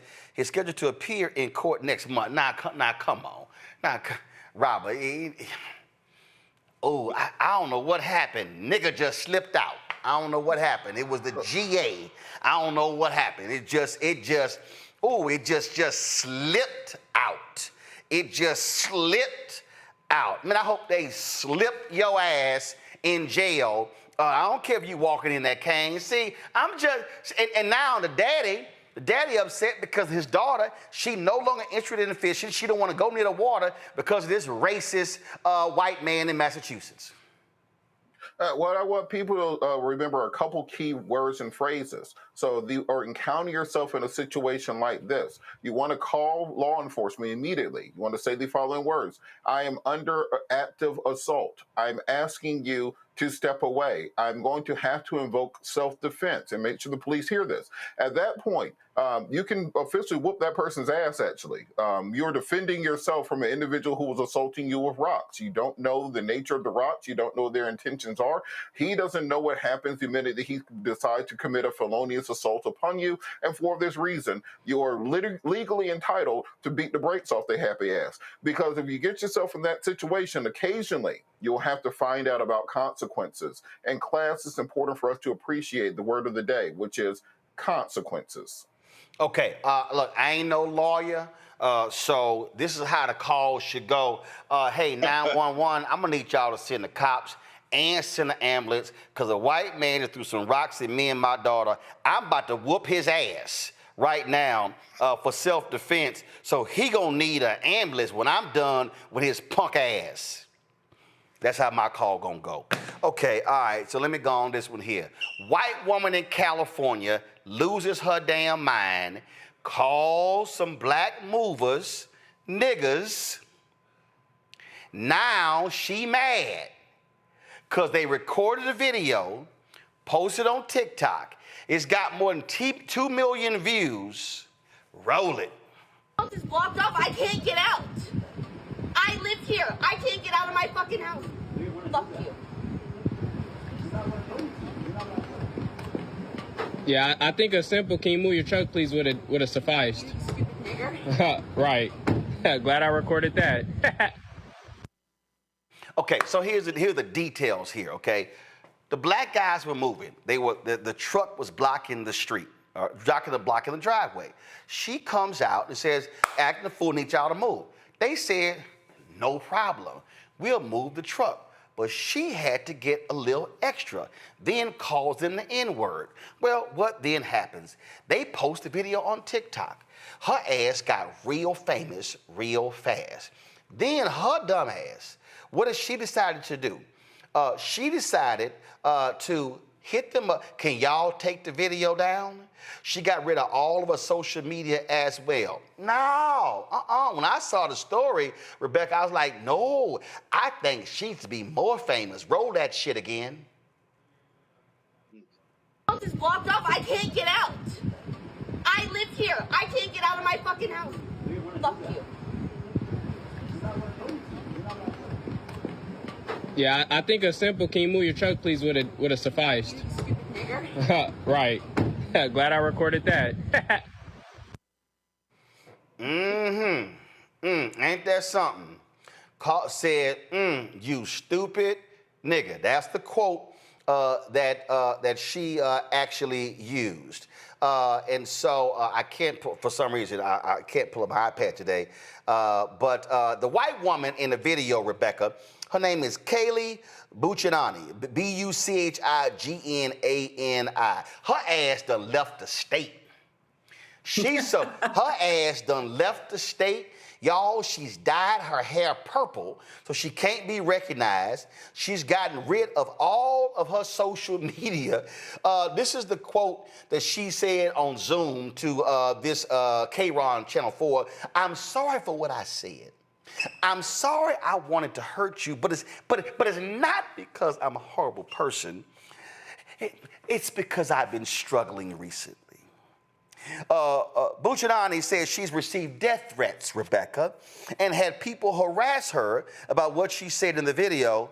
She also said that even her parents are getting phone calls. Quote, Rebecca, "I had to change my number, turn off all social media. I had people calling me, giving me death threats, multiple people a day calling me, harassing me, telling me what a horrible person I am.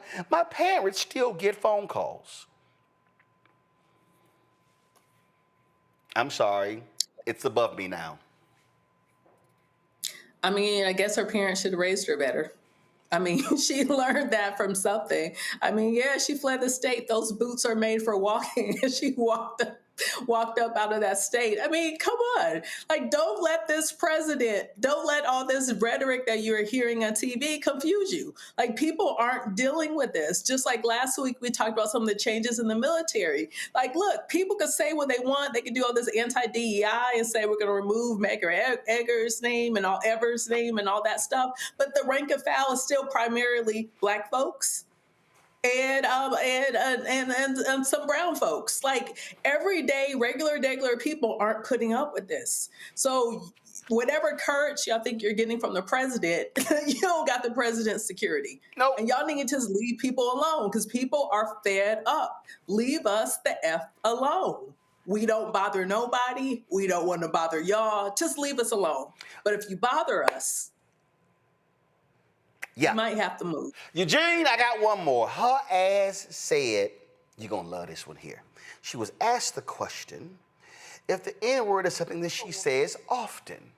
She says, quote, "No, I do not." Hold up, here it comes. "I grew up with a lot of Black people." And then she went, "And with the music we listen to, sure, maybe in a different form. Do I say it that way? No, I don't. It was merely just, he hurt me, I wanted to hurt him. It had nothing to do with me being a racist." Gone.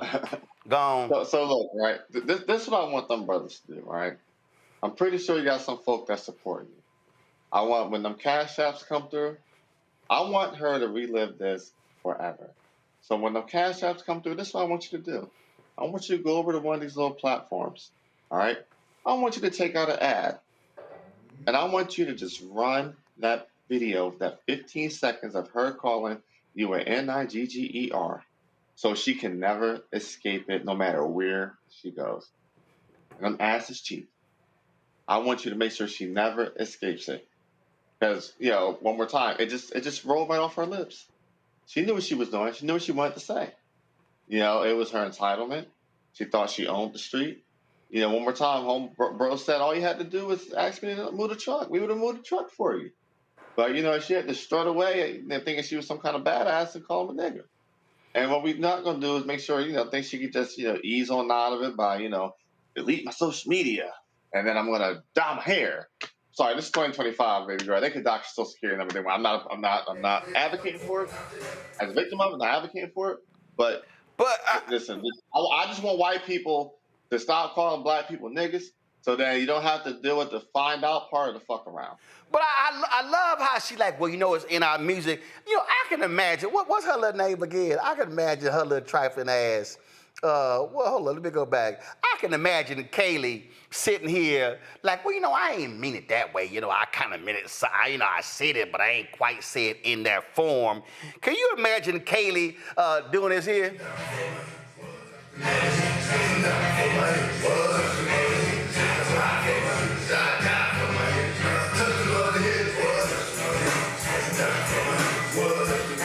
Girl, come on. I'm They really getting on my damn nerves. Okay, hold up. I got to tell y'all about this one here. Hold up. We ain't done. Okay, let's see. We done with the Trump person. We done it old racist-ass rock thrower. We done with racist-ass Kaylee. Now let's go to this one here. New Hampshire Republican. He blames black people. We the problem for all the gun violence in America. That's right, y'all. Travis Corcoran wrote his email in response to receiving an invitation from a gun safety. Y'all, can't nobody see that. We should have blown it. Come on. Okay, come on now. Y'all should have. Come on. My Lord have mercy. Okay. He wrote an email in response to receiving an invitation from a gun safety organization to participate in National Gun Violence Awareness Day. He posted both the email from the organization and his response email on Twitter saying, quote, I get emails from gun grabbers, I respond. Check this out. He said, Rachel, thanks for writing. Some people say that I'm on the spectrum, probably, and I think that's likely correct. 3 indications of this are A, I'm averse to changes in clothing. I tend to wear black t-shirts every single day. B, I'm quite interested in data and statistics. C, I'm unconcerned about the popularity or social respectability of the conclusions that I reach and the opinions I espouse. With regards to gun violence, I've done a deep dive on the topic, and all of the data that I read indicates that violence isn't associated with the presence of guns, but with the presence of African Americans. Blacks commit violent crimes at 5 to 10 times the rate of whites. This is one reason that there's such an amazingly tight correlation between states with a majority white population and states with extraordinarily low crime rates. I agree that awareness is important. People need to understand facts. If they're going to push for the correct policies to reduce violence, you have my pledge that I will wear a black t-shirt on Friday, June 6th, to help make people aware of the fact that crime is predominantly caused by African Americans and not by guns. Have a great week. Well, I mean, I'm just curious. Now, Robert, I know your ass love guns like I drink protein shakes. But what's real interesting to me here is every time there's a mass shooting, if I had to go to a betting market, I put my money on a white man. You know, you can take it even further, Roland, because what happens is we're dealing with a question of definitions here, because they say gun violence, because they want to skew the statistics towards black people. Now, if you say, well, how many police officers shoot people per year, and does that count as gun violence? There's violence, there's a gun, but because they wear a uniform, that doesn't count inside of those statistics. How many people a year are killed by white militaries worldwide using guns? Using bombs, using rockets, etc. Does that count? Are we to say that because of the European world wars from 1900 to 1945, 100 million people died? Because of that, can we simply say the Europeans, by their very nature, can't handle guns and that gun violence is correlated with that?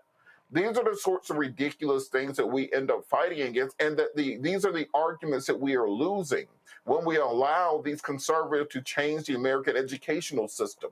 When you allow them to come in and start saying we got to get rid of CRT, we have to get rid of DEI in education, we have to make sure we're doing this patriotic American version. What they're talking about is enshrining white supremacy in the consciousness of the next generation. They fear that the next generation does not believe enough in the mythology of America and the holiness and divinity of white Americans, and that's why they are changing this from the youngest going forward and calling anything else woke. This is nothing less than a fight for the minds, bodies, and souls of the next generation. And going back to the last story, this may not be the worst time for us to return to that conversation about why exactly we have the N-word in so much of music and entertainment in America. In the 90s, we said the F-word for the gay community all the time. We ain't heard that in public in 5-10 years. We used to call women the B word in music all the time. Now, instead of doing that, we call that feminism. We would never hear them make a song saying F them other J words, talking about the Jewish community, the way they have songs saying F that other N word or any other group. So black folks saying the N-word have made white people a lot of money over the course of the last 50 years. It may be time to revisit that conversation to ask, well, why exactly is that the last taboo that's allowed to be part of popular culture? You can't say the R word anymore with regard to people with disabilities, but we allow them to still make millions and billions of dollars by us using that word. Eugene, this white boy crazy. Listen. I'm gonna just give him some quick advice. As a former vice chair of a Republican state party, just resign. Just resign and go off to the sunset. Because if you decide to fight this, if you decide to make it a bigger story than what it already is, it's just going to hurt you downstream. You shouldn't have said it. The statement is asinine because, hey, he said, "Oh, majority white." Well, guess what? There's no state in this country or territory that's majority black. There's no state that's majority black. All right. And then most importantly, we know that violent crime more times than not is an issue of proximity and poverty, the two P's. And so, I mean, on the eve of Juneteenth, I think that's a great argument for reparations and whatnot, and say, hey, if you actually want to deal with violent crime, deal with poverty, and deal with proximity. But we're also going to talk about violent crime. There are more white gun crimes in America than there are black gun crimes in America. That's just a fact by virtue of population. You can talk about densities, but when it comes to actual raw numbers, the numbers are still going to be the same. So, dude needs just to resign. New Hampshire GOP, which is one of the crazy GOPs and whatnot, they need to kick him out the party and on his way out because, hey, it's things like this that are going to define you going forward. Rebecca, go on right ahead. Two things. If Black people were really committing such horrible rampage across this country and using all these guns and doing all the violence in this country, then guess what white people would do in this country? They would make guns illegal. If that's what was happening. That is not what's happening. The second thing, if we're going to talk about New Hampshire, okay, cool. New Hampshire, I think, is less than 1% Black. So please tell me why all those Native American women are disappearing and being assaulted. That ain't Black people doing that. So maybe you need to focus on that particular issue in your particular state instead of speaking on behalf of people which you probably don't even know. These folk crazy. And so we're going to call them out. It's a bunch of stuff we didn't get to, but I got to go ahead and play this here because there's nothing better to me than seeing Pete Hegseth get his ass just slapped all around. I mean, just smacked all around. Courtesy of Senator Tammy Duckworth. This is a great 5 minutes and 13 seconds. Roll that. In response to my colleague from Oklahoma, I believe the Secretary of Defense has just responded last week and admitted that the $1 billion mission that he led against the Houthis, who do not have a navy, has not restored the transit of U.S. flag commercial vessels through the Red Sea, and in fact has resulted in the loss of 2 F-18 Hornets to the tune of $60 million apiece, as well as I believe the last count was 7 Reaper drones to the tune of another $200 million. You are blowing through money like my fellow cadets and I did in our first Liberty after basic camp. Luckily, I didn't end up with a questionable tattoo. Your failures, Mr. Secretary, since you've taken office has been staggering. You sent classified operational information over Signal to chest thump in front of your wife, who, by the way, has no security clearance, risking service member lives in the process. You blew the $1 billion fight against the Houthis, whom, again, as my colleague says, has no navy, and yet you lost all of those aircraft. You've created such a hostile command environment that no one wants to serve as your chief of staff or work with you in other senior DoD leadership roles. But what we should all be talking about more than all of this is that you have an unjustified, un-American misuse of the military in American cities, pulling resources and attention away from core missions to the detriment of the country, the war fighters, and yes, the war fighting that you claim to love.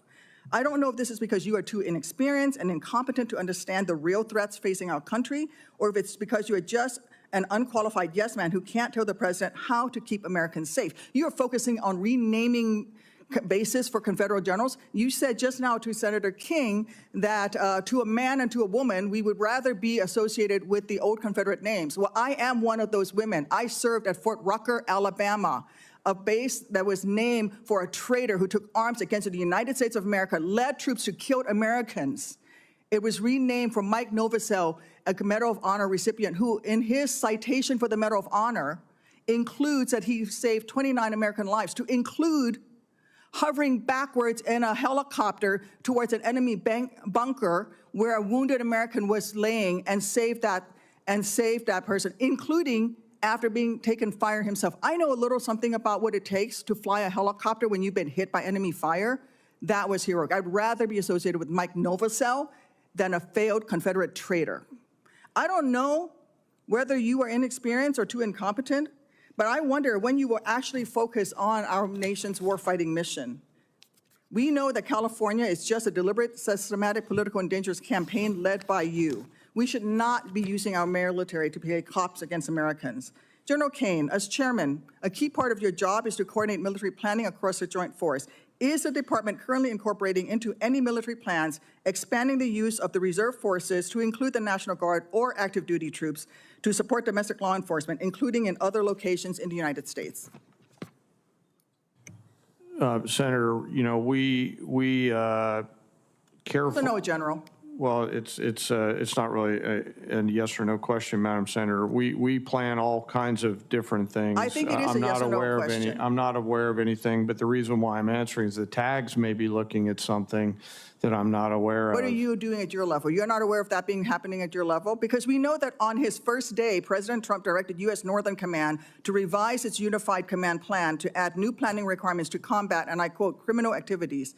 A series of follow-up executive orders continue to redirect DOD priorities to supporting domestic law enforcement, including one in April that tells DOD, and I quote, use national security assets for law and order. In other words, do law enforcement's job. I'd like to enter these executive orders into the record, Mr. Chairman.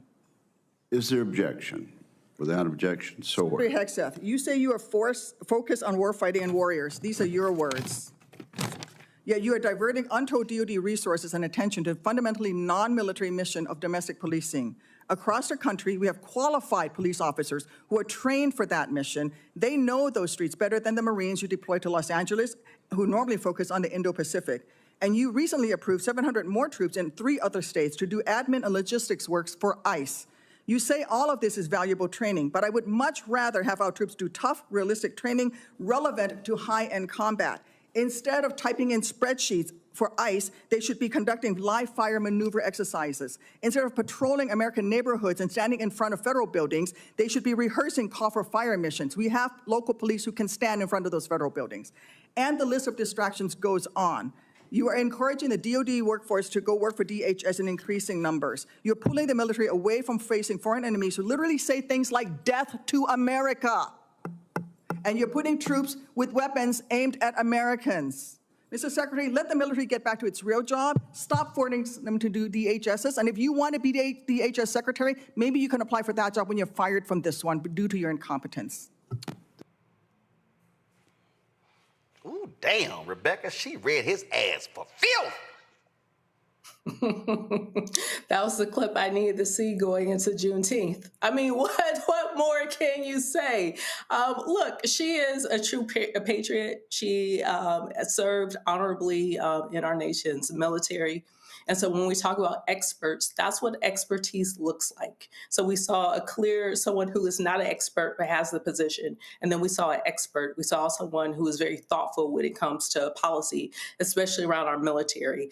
Our military is never supposed to be deployed in U.S. cities towards American citizens. That is something that our military, that's not even within the purview of our military. And so what we're seeing is an administration that's using very unconstitutional measures for political advantage. And so Americans ought to be extremely upset with what's going on. And I wish more Americans would truly understand all of the unconstitutional things that we're seeing that's happening in this moment. If this was good times, Eugene, it'd be like, damn, damn, damn.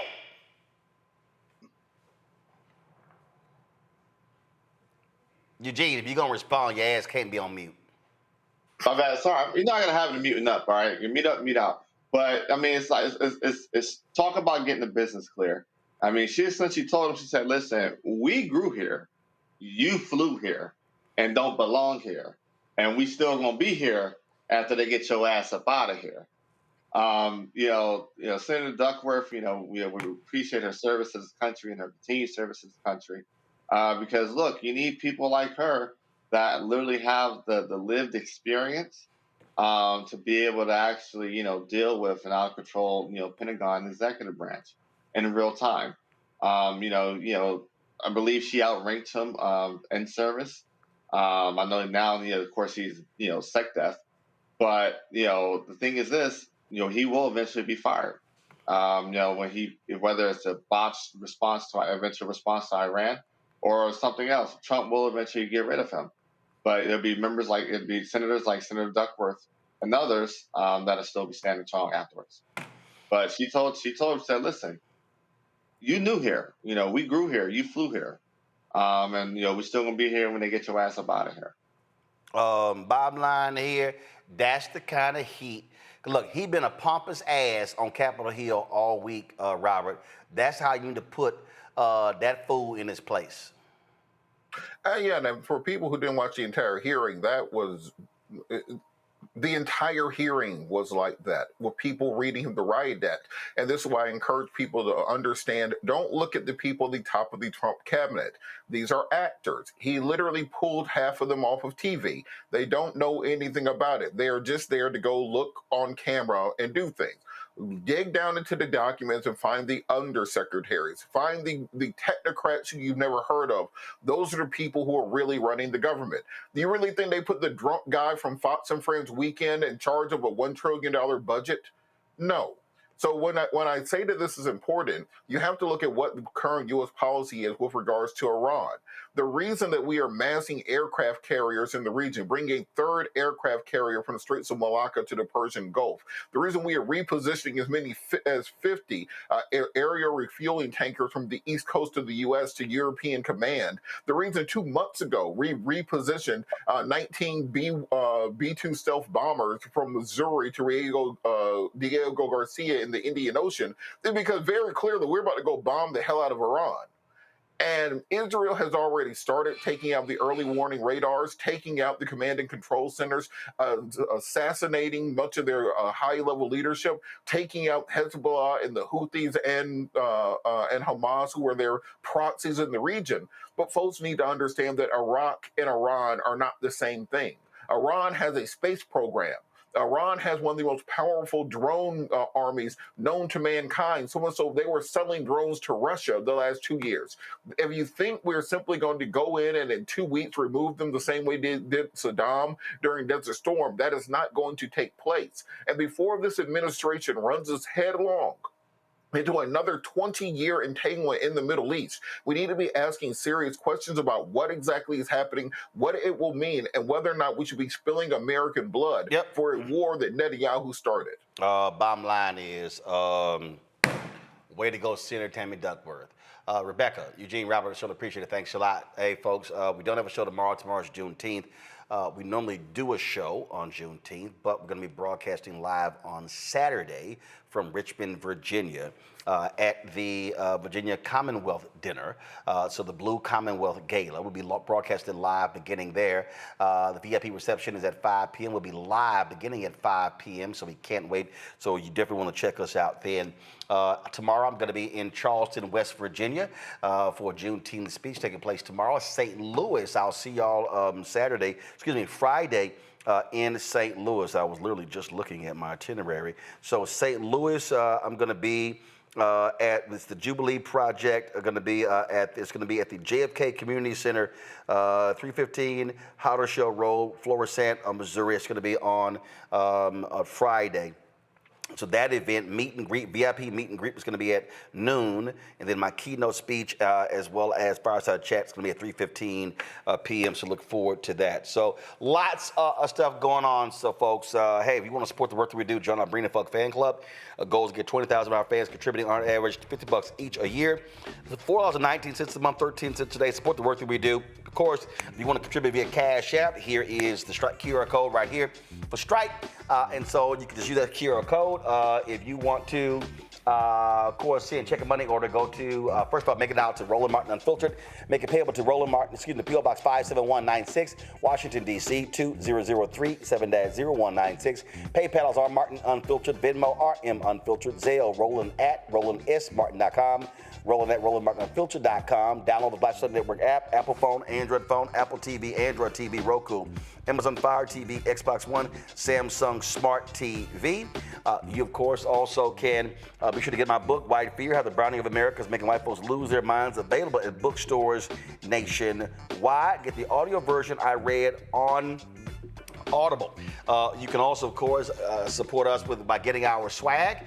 Be sure to get our Roland Martin Unfiltered Black Star Network swag by going to rolandmartin.creator-spring.com. You can get our shirts, especially if you don't blame me about the black woman.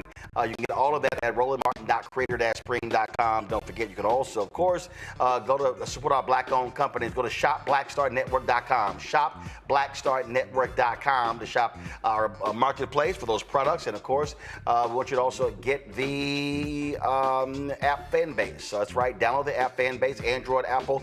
And, of course, if you want to, invest, get more information at startengine.com/Fanbase. Folks, that's it.